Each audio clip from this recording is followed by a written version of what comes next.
بسم اللہ الرحمن الرحیم۔ انٹرنیشنل ایجنڈے کی پہلی ویڈیو پیش خدمت ہے۔ تمام دوستوں سے گزارش ہے کہ ویڈیو کو لائک ضرور کریں اور اپنی قیمتی آراء سے بھی آگاہ کریں۔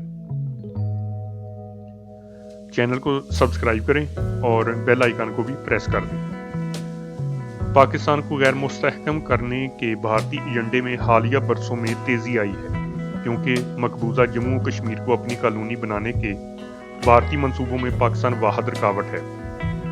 اس سلسلے میں بھارت وطن عزیز کے خلاف ایک اہم ہائیبرڈ ہتھیار کے طور پر استعمال کر رہا ہے۔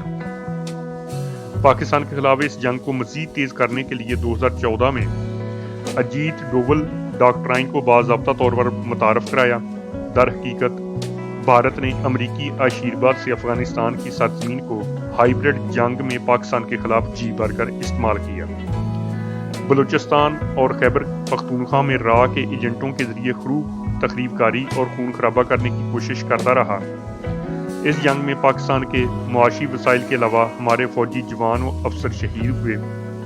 بھارت جس نے امریکن اور اتحادی فوج کے اشتراک سے بظاہر افغانستان کی تعمیر نو کے لیے $4 ارب سے زائد خرچ کیے، اب بھی بھارت افغانستان میں سابقہ پوزیشن کی بحالی چاہتا ہے۔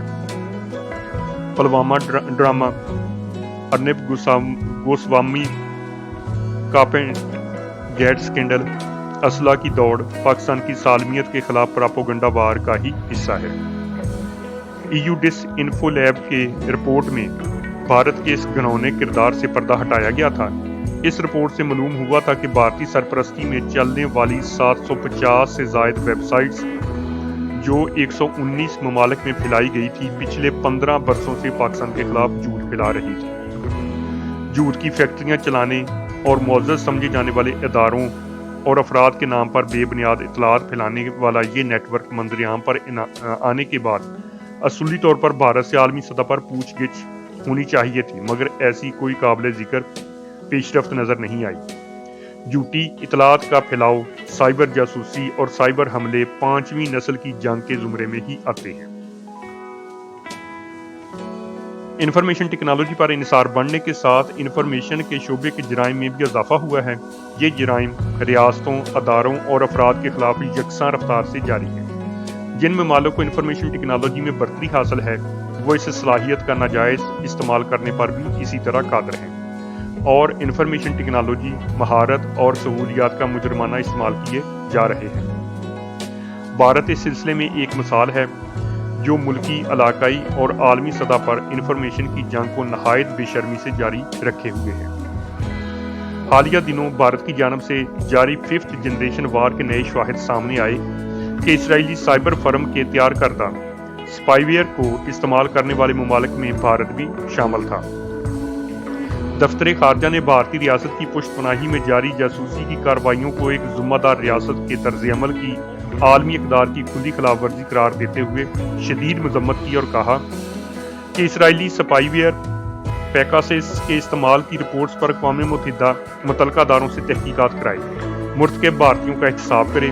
دراصل مخالفت کی آواز میں پوشیدہ کارروائی کرنا راشٹریہ سوائم سیوک سنگھ اور بھارتیہ جنتا پارٹی سرکار کی ایک درینہ چال ہے، جس کے تحت وہ مقبوضہ جموں کشمیر میں انسانی حقوق کے مظالم کے مرتکب ہو رہے ہیں اور پاکستان کے خلاف گمراہ کن معلومات کا پروپیگنڈا کر رہے ہیں۔ 5th جنریشن وار نے دنیا میں حالت امن والی کیفیت کا خاتمہ کر دیا ہے۔ سائبر جاسوسی، چوری اور نقصان پہنچانے کی صلاحیتوں نے ممالک اور افراد کو ہمہ وقت خطرات سے دوچار کر دیا ہے۔ دنیا میں صحت مند ماحول اور پائیدار امن کے لیے ضروری ہے کہ سائبر ٹیکنالوجی کے استعمال کی ریگولائزیشن کا کوئی نظام بنایا جائے۔ عالمی سطح پر سائبر تحفظ کے ایسے قواعد لاگو ہونی چاہیے جو ریاستوں، اداروں اور شہریوں کو جاسوسی، چوری اور دھوکہ دہی کے مقابلے میں تحفظ فراہم کر سکے، کیونکہ اس بڑھتے ہوئے عدم تحفظ نے ریاستوں، اداروں، کمپنیوں سے لے کر عام آدمی تک کو متاثر کیا ہے، اور اوپر سے نیچے تک ہر سطح پر تحفظ یقینی بنانے کے لیے اخراجات میں اضافہ ہوا ہے۔ ہمارے ازلی دشمن کی 74 سالہ تاریخ ایسے ہی مذموم عزائم سے بھری پڑی ہے۔